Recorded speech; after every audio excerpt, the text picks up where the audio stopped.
Hello everyone, welcome to Technical Inclined Plus. In this video we will start the second part of strength of material. Previous lectures में हमने strength of material का basics समझा था, उसका syllabus देखा था। उस वीडियो में हमने जो पढ़ा था प्रीवियस लेक्चर में हम उससे रिलेटेड एक न्यूमेरिकल को देखेंगे, कॉन्सेप्ट को देखेंगे और हम फैक्टर ऑफ सेफ्टी को भी देखेंगे। अगर आपने हमारे चैनल को सब्सक्राइब नहीं किया, चैनल को सब्सक्राइब कर दीजिए और वीडियो को लाइक कर दीजिए। ये लेक्चर स्ट्रेंथ ऑफ मटेरियल का है, तो ये मैकेनिकल ओरिएंटेड है। आप सिविल इंजीनियरिंग स्टूडेंट हैं तब भी आप इसको एंजॉय कर सकते हैं, आप इसको रीड कर सकते हैं, नोट्स में लिख सकते हैं। ओके, जहाँ जहाँ strength of material subject use होता है तो आप स्ट्रेंथ ऑफ मटेरियल को यहाँ से सीख सकते हैं। ओके, तो फिर हम मिलते हैं वीडियो के last. Enjoy your lectures. Now, the second lecture of strength of material will start now. In this lecture, we will cover the example of design. जो कि लास्ट लेक्चर में जो चीज़ें हमने देखी थी, स्ट्रेंथ क्राइटेरियन और रिजिडिटी क्राइटेरियन, उनका यूज कैसे हम करेंगे। एक एग्जांपल भी हम देखेंगे कि कैसे हम डिजाइन करेंगे by using strength criterion and by using rigidity criterion. दोनों क्राइटेरियन से कैसे किसी कंपोनेंट को हम डिजाइन करेंगे। और फिर हम देखेंगे कुछ एजम्पशंस देखेंगे जो कि स्ट्रेंथ ऑफ मटेरियल सब्जेक्ट्स पढ़ने के लिए हमें क्या क्या चीज़ें एज्यूम करनी पड़ती हैं, वो सारे एजम्पशंस देखेंगे। और फिर हम फैक्टर ऑफ सेफ्टी भी कवर करेंगे इस टॉपिक में। Okay, now let us see first example of how to use the strength criterion and rigidity criterion for the design of a component. ठीक है, अगर सपोज कर लो कोई कंपोनेंट है, लेंथ L है और उसका क्रॉस सेक्शन सर्कुलर है। अभी देखेंगे स्टेप वाइज देखेंगे कि कैसे हमें यूज करना है। ठीक है, कि कोई भी मटेरियल गिवन है, मटेरियल का अल्टीमेट टेंसाइल स्ट्रेंथ कितना है 400 MPa, यील्ड स्ट्रेंथ कितना है 200 MPa, यंग्स मॉडुलस कितना गिवन है 150 GPa, factor of safety n is what, this is factor of safety, factor of safety and del permissible, this is the permissible deformation. जो condition है उसमें permissible deformation भी given है 4 mm।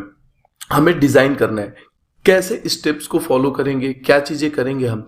तो सबसे पहले हम देखते हैं कि स्टेप वाइज कैसे हम डिजाइन करेंगे by using strength criterion and rigidity criterion. Step 1, हमें सबसे पहले क्या करना है, किसी भी चीज को डिजाइन करने के लिए सबसे पहला स्टेप हमारा क्या होना चाहिए, determination of type of load. Determination of type of load on the component, अब अगर आप इस डिजाइन की बात आप करते हैं, हमें कंपोनेंट को डिजाइन करना है, तो जो कंपोनेंट हमें डिजाइन करना है उस पर किस तरह का लोड लग रहा है। अब सपोज कर लीजिए इस कंपोनेंट को डिजाइन करना है तो इस पर लोड कैसा है, this is P load, this is axial load, axial tensile load हमने डिटरमाइन किया। अभी लोड्स को भी हम लोग देखेंगे, बट यहां पर देखते हैं कि this P load is axial tensile load. Okay, तो सबसे फर्स्ट स्टेप हमें क्या करना है, लोड को डिटरमाइन करना है कि कंपोनेंट पर कैसा लोड लग रहा है। ओके, देन सेकेंड स्टेप में हम क्या करते हैं, स्टेप 2 में हम करते हैं selection of appropriate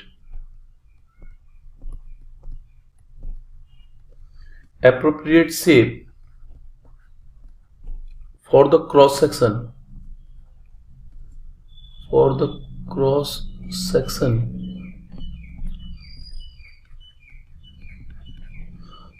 section of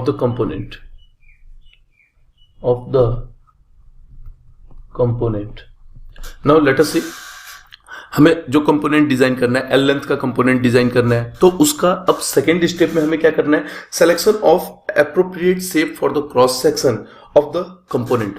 जो क्रॉस सेक्शन हमें सिलेक्ट करना है, एक क्रॉस सेक्शन हम सिलेक्ट करेंगे, फिर अपनी एनालिसिस स्टार्ट करेंगे, because cross section is very important for any analysis. Suppose कर लीजिए अगर आपको स्ट्रेस फाइंड आउट करना है, तो लोड लग रहा है P/A इज स्ट्रेस, तो area of the cross section आपको पता होना चाहिए। तो सेकेंड स्टेप में हमें क्या करना है, selection of the appropriate shape for the cross section of the given component. Okay, तो हमने यहां पर जैसे सपोज कर लिया, हमने क्रॉस सेक्शन कैसा सिलेक्ट कर लिया, सर्कुलर क्रॉस सेक्शन। कैसा? सर्कुलर क्रॉस सेक्शन हमने सिलेक्ट कर लिया, आर्बिट्रेरली हमने सिलेक्ट किया, this is circular cross section, solid circular cross section. Okay, अब अगर हमने solid circular cross section choose किया तो उसकी प्रॉपर्टीज जो कि आप इंजीनियरिंग मैकेनिक्स में देखेंगे, प्रॉपर्टीज ऑफ सर्फेसेस, जैसे एरिया कितना होता है सर्कुलर क्रॉस सेक्शन का, π/4 into D square. Moment of inertia Ixx is equal to Iyy, area moment of inertia is equal to πd4/64। Okay, then section modulus about neutral axis is equal to I/y max, y distance from the neutral axis up to top fibre, top और bottom fibre का maximum distance होता है, यानी d/2। देखेंगे ये सारी चीजें y max और ये सारी चीजें क्लियर होती जाएंगी जैसे जैसे आगे हम लोग बढ़ते जाएंगे, बट यहां पर स्ट्रेंथ क्राइटेरियन और रिजिडिटी क्राइटेरियन का हम यूज देख रहे हैं। Okay, ZNA this is equal to π/64 into d⁴ into 2/d, 1d cancel, 232, this is equal to πd³/32। this is ZNA, these are the properties of the cross section। तो हमने सबसे पहला step किया, लोड को हमने सेलेक्ट किया, load को determine किया कि किस तरह का लोड लग रहा है, देन आफ्टर हमने एक एप्रोप्रिएट शेप लिया क्रॉस सेक्शन का। उसके बाद क्रॉस सेक्शन के बाद हमने क्या की, उसकी प्रॉपर्टीज हमें पता होनी चाहिए, properties of surfaces, area moment of inertia, then section modulus, ये सारी चीजें हमने लिख ली जो हम देखेंगे आगे। एक सॉलिड सर्कुलर क्रॉस सेक्शन का एरिया आप सबको पता है, मोमेंट ऑफ इनर्शिया पता है, सेक्शन मॉडुलस पता है। देन आफ्टर थर्ड स्टेप में हम क्या करते हैं, अब यहां पर अगर आप एक चीज और देखो, अगर ट्विस्टिंग होता कुछ होता तो इसके लिए और आप देख सकते हो प्रॉपर्टीज में, और आप इंक्लूड कर सकते हो एरिया के बाद area moment of inertia, section modulus, polar moment of inertia भी होता है प्रॉपर्टीज में ही, एक आता है polar moment of inertia, polar moment of inertia कितना होता है, सॉलिड सर्कुलर क्रॉस सेक्शन का कितना होता है, πd4/32। Then ZP polar section modulus is how much, π/16 into d³। Okay, तो these are the properties of surfaces. Next one is the third step, step 3 में हम क्या करते हैं, selection of appropriate material,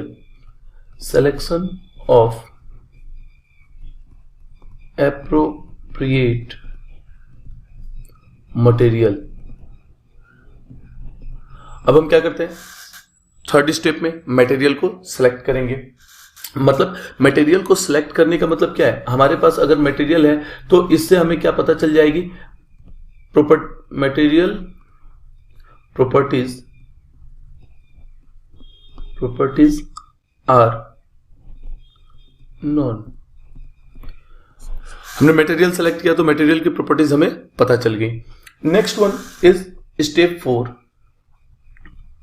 step 4 में हम क्या करते हैं, this is the design procedure. किसी भी कंपोनेंट को डिजाइन करना है तो स्टेप्स कौन कौन से फॉलो करने हैं, और सेम स्टेप्स आपको फॉलो करने हैं for design of any component. Okay, calculation of dimension, step 4 में हम क्या करेंगे, calculation of dimension,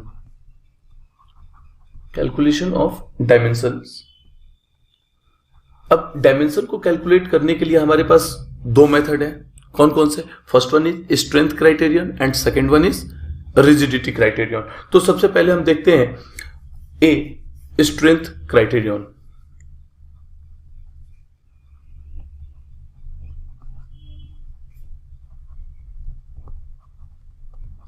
strength criterion, strength criterion में अगर आप देखो तो सेफ कंडीशन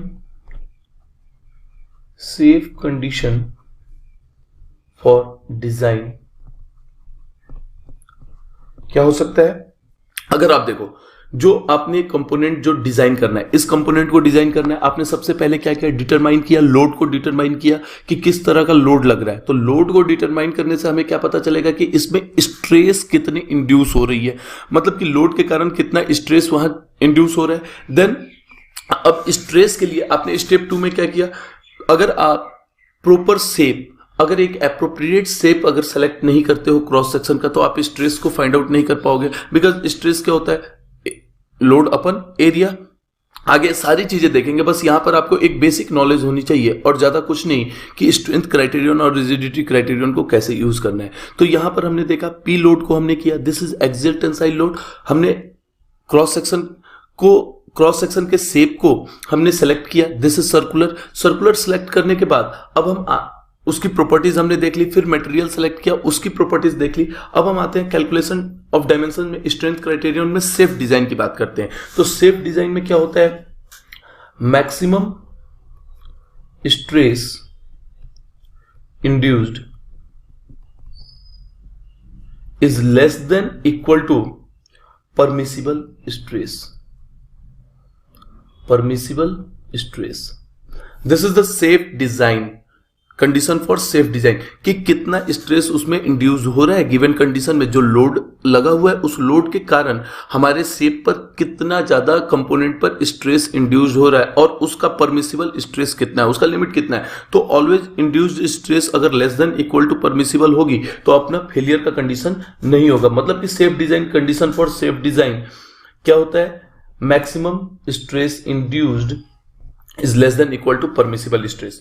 आपके दिमाग में क्वेश्चन होगा कि इसको कैसे फाइंड आउट करेंगे? मैक्सिमम स्ट्रेस जो है इसको कैसे निकालेंगे और परमिसिबल स्ट्रेस को कैसे फाइंड आउट करेंगे? तो जो मैक्सिमम स्ट्रेस इंड्यूस्ड हो रहा है ये हम निकालते हैं बाय यूजिंग सोम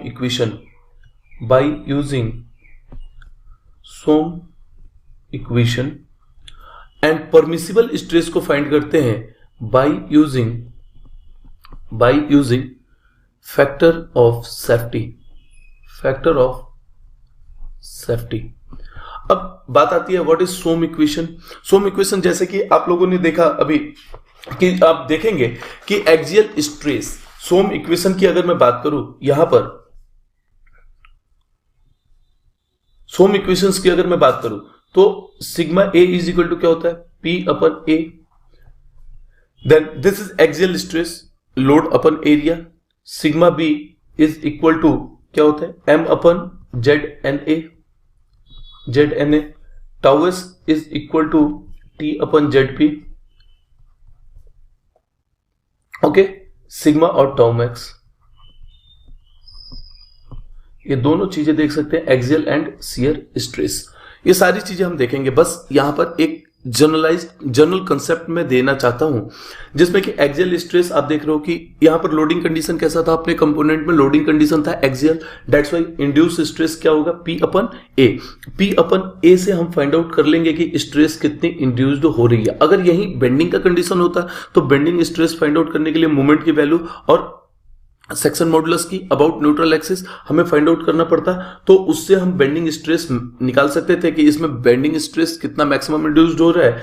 अगर वो प्योर टॉर्सन में होता तो हम टी अपन जेड पी से देख सकते थे। जब हम फर्स्ट लेक्चर में हम लोगों ने देखा था कि bending equation pure bending moment में हम निकालते हैं, प्योर बेंडिंग कंडीशन में हम बेंडिंग इक्वेशन फाइंड आउट करते हैं और प्योर ट्विस्टिंग कंडीशन में टॉर्सन इक्वेशन फाइंड आउट करते हैं। ओके, अब इसमें हमें यह देखना है कि एक्सियल स्ट्रेस और शियर स्ट्रेस जो मैक्सिमम हो, अगर शियर के कंडीशन में तो शियर स्ट्रेस के मैक्सिमम कंडीशन पर परमिसिबल स्ट्रेस के लेस देन इक्वल होना चाहिए, और अगर एक्सियल स्ट्रेस डेवलप हो रही है, नॉर्मल स्ट्रेस अगर डेवलप हो रही है तो वो मैक्सिमम जो होगी वो less than equal to permissible होनी चाहिए, तभी आपका सेफ कंडीशन होता है। ओके, अगर अब आप देखो नेक्स्ट कंडीशन इसी में कि अपना कंडीशन क्या है, एक्सियल लोडिंग का कंडीशन है, तो सिग्मा ए यानी कि sigma A is equal to P upon A is less than equal to permissible stress. This is induced stress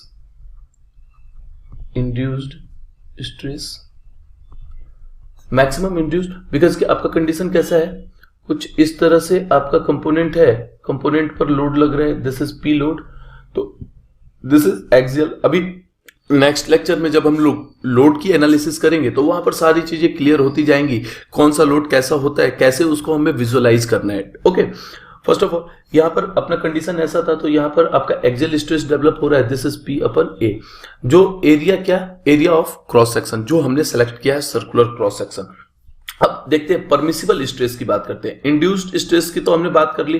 permissible stress के बारे में हमने क्या चीजें देखी थी. परमिसिबल स्ट्रेस जो होता है by using factor of safety. By using factor of safety means what, the permissible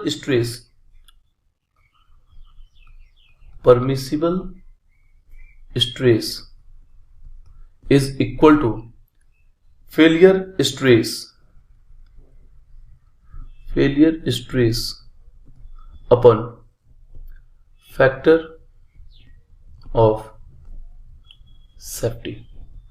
अब फेलियर स्ट्रेस की बात करते हैं, जब हम स्ट्रेंथ क्राइटेरियन की बात कर रहे हैं तो अपना फेलियर स्ट्रेस क्या क्या हो सकता है, आइदर एसवाईटी और SUT. It depends upon the given condition. Condition कैसा है उसके ऊपर डिपेंड करता है कि फेलियर स्ट्रेस हमें क्या लेना है, वो भी आगे देखेंगे. जैसे एसवाईटी या एसयूटी में से आप कोई सा भी ले सकते हैं, अल्टीमेट टेंसाइल स्ट्रेंथ और अल्टीमेट यील्ड स्ट्रेंथ. ओके, अगर जहां पर डिफॉर्मेशन अलाउेबल नहीं है वहां पर यील्ड स्ट्रेंथ, और जनरल कंडीशंस में, मैक्सिमम कंडीशंस में हम यील्ड स्ट्रेंथ को लेके चलते हैं, लेकिन आप किसी को भी ले सकते हैं. It depend upon the given condition. हम लोग कंडीशन, डिफरेंट कंडीशंस में डिफरेंट थिंग्स देखेंगे हम लोग, और उसमें हम डिफरेंट फेलियर स्ट्रेसेस यूज करेंगे. तो अगर इस क्वेश्चन की बात करें, मैं यील्ड स्ट्रेंथ लेकर के चलता हूं फेलियर स्ट्रेस को, तो अपना क्या हो जाएगा, P upon A is less than equal to, for safe design condition, failure stress SYT upon factor of safety, this is denoted by N. अब अगर यहां पर देखा जाए तो लोड हमने डिटरमाइन कर लिया है. P एरिया कितना होता है, area of circular cross section, because हमने सेलेक्ट क्या किया है, सर्कुलर क्रॉस सेक्शन सेलेक्ट किया है. Then pi by 4 into D square is less than equal to SYT upon given condition में. अगर आप देखो तो हमने n की वैल्यू कितनी दी है, 2.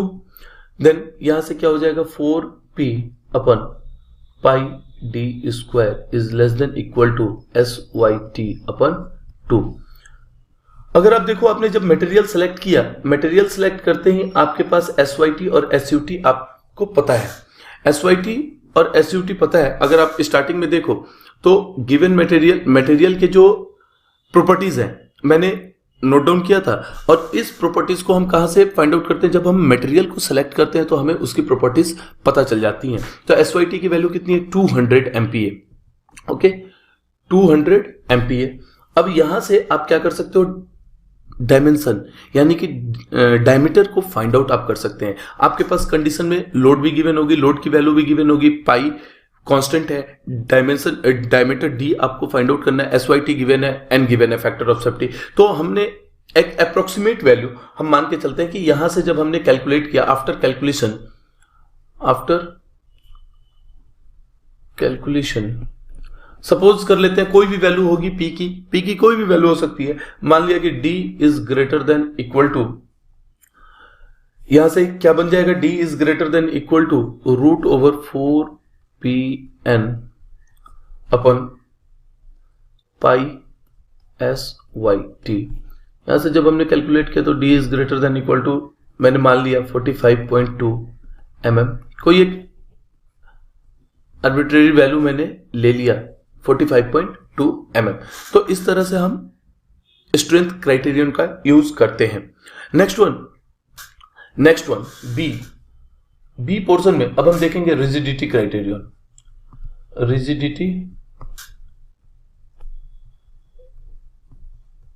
क्राइटेरियन। अब हम डायमेंशंस को फाइंड आउट कर रहे हैं, डिजाइन कर रहे हैं by using rigidity criterion. Rigidity criterion में क्या होता है? Maximum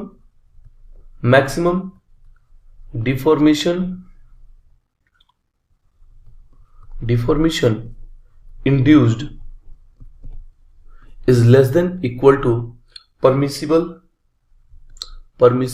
deformation। नाउ देखते हैं कुछ कंडीशंस कि मैक्सिमम डिफॉर्मेशन जो इंड्यूस्ड हो रही है वो कैसे फाइंड आउट करेंगे। This is find out by using some equation. Maximum deformation जो इंड्यूस्ड हो रही है उसको फाइंड आउट हम कैसे करेंगे? By using some equation. And permissible deformation आपकी गिवन होगी, गिवन है इस कंडीशन में, जैसे डेल परमिसिबल आपका 5 mm गिवन है इस क्वेश्चन में। क्वेश्चन का एक एग्जांपल हमने लिया है और उसमें आपकी गिवन होगी कि परमिसिबल डिफॉर्मेशन कितनी है और आपको डिजाइन करना है बाय यूजिंग रिजिडिटी क्राइटेरियन। अब देखते हैं कि मैक्सिमम डिफॉर्मेशन जो इंड्यूस्ड हो रही है हर एक कंडीशन में कितनी होनी चाहिए। अगर आप कंडीशंस की बात करो, अगर आपका कंडीशन है ये, जैसे जैसे स्ट्रेंथ ऑफ मटेरियल सब्जेक्ट आगे बढ़ता जाएगा आपको सारी चीजें क्लियर होती जाएंगी, बस चीजों को आपको प्रॉपर वे में देखना है। अगर कंडीशन ये रहा, एक्सियल लोडिंग अगर कंडीशन है तो डेल इज इक्वल टू क्या होता है? पीएल ओवर ए। अगर आपका कंडीशन ट्विस्टिंग का अगर कंडीशन रहा,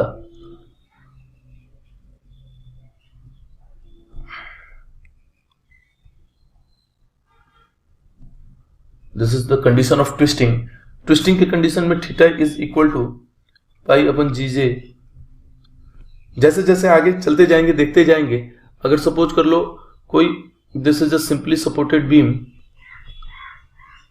the symmetrical loading condition on simply supported beam is, this is P load symmetrical condition, बीच में लग रहा है, तो यहां पर आपका जो डिफ्लेक्शन होता है y is equal to WL cube upon 48 EI। 48 EI, this is the deflection. अगर कंडीशन आपका कैंटिलीवर बीम का अगर आ गया, सम एग्जांपल्स, मैं एग्जांपल्स लेते जा रहा हूं। This is load P, sorry, ठीक है, दिस इज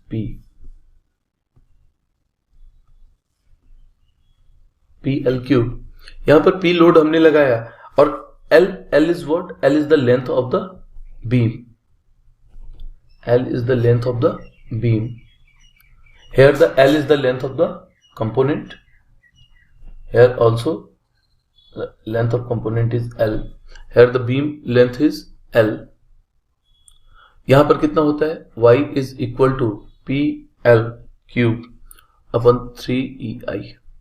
तो इस तरह से अगर गिवन कंडीशंस है तो हम सोम इक्वेशन का यूज करके ये सब चीजें अभी आगे जैसे जैसे हम बढ़ते जाएंगे, स्ट्रेस स्ट्रेन एनालिसिस बेसिक्स में ही देखते जाएंगे और चीजों को कवर अप करते जाएंगे, तो वहां पर आपको क्लियर होते जाएगा कि किस कंडीशन में कितना डिफॉर्मेशन हो रहा है। सोम इक्वेशन का यूज करके हम डिफॉर्मेशन को कैसे फाइंड आउट करेंगे। ओके, यहां पर अपना कंडीशन कौन सा है? पहला कंडीशन है अपना, कंडीशन है ये, कंडीशन है अपना PL over AE। This condition अभी हम लोग सिंपल देख रहे हैं, तो मैक्सिमम डिफॉर्मेशन इंड्यूस्ड कितना होगा? PL over AE। A P क्या है? गिवन लोड है, लोडिंग कंडीशन में हमें लोड पता होगा। L is the length of the component, A is the area of cross section and E is the material property, Young's modulus. This is less than equal to permissible deformation, del permissible। अब इसको solve करते हैं आगे। PL over AE, PL over AE is less than equal to 5, okay, 5 mm, जो अपना given condition है कि इसका परमिसिबल डिफॉर्मेशन कितना है? 5 mm मान के हम चलते हैं। ओके, अगर आप देखो 5 ये तो गिवन है और डेल परमिसिबल अभी लिखते हैं, पहले फॉर्मूले को जनरेट कर लेते हैं। यहां से क्या हो जाएगा अपना, हमें क्या फाइंड आउट करना है? डी फाइंड आउट करना है, तो 4PL अपन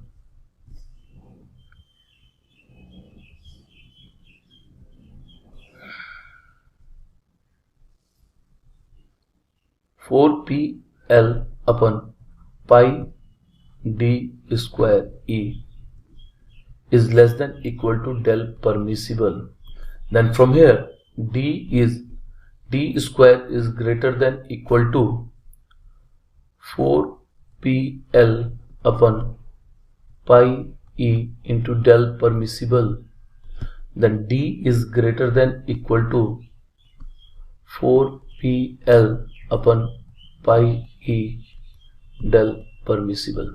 This is